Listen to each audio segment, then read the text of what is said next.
Everyone seemed satisfied by my notarized avowal except for Samuel, a snooping Birmingham reporter who found the same facts the police were forbidden to say. The fatally demolished vehicle was the property of Paul McCartney.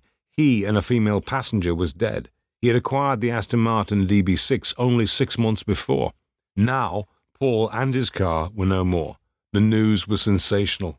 It would have sold many papers and could have been the reporter's career-making story. Papers live for such stories that do not come along often.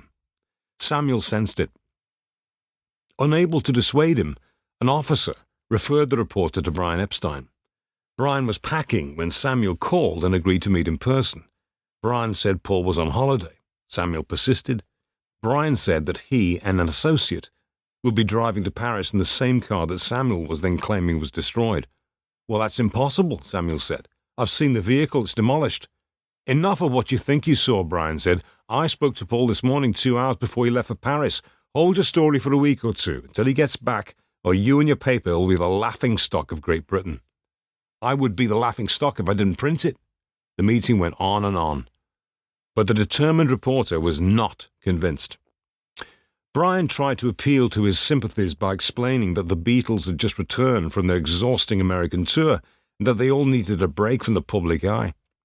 Without admitting anything at all about Paul's tragedy, Brian explained that their peace was worth considerable compensation and that McCartney in particular needed... Without admitting anything at all about Paul's tragedy, Brian explained that their peace was worth considerable compensation and that McCartney in particular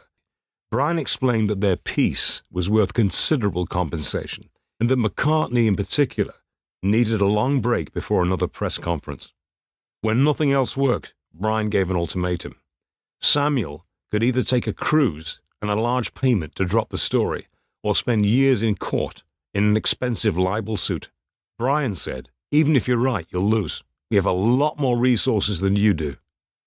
When that threat failed, Brian called a persuasive Tavistock agent who gave encouragement to Sam over the phone. Sam agreed. Brian drafted a deal edited by Rex Macon, who negotiated with Samuel until it was signed.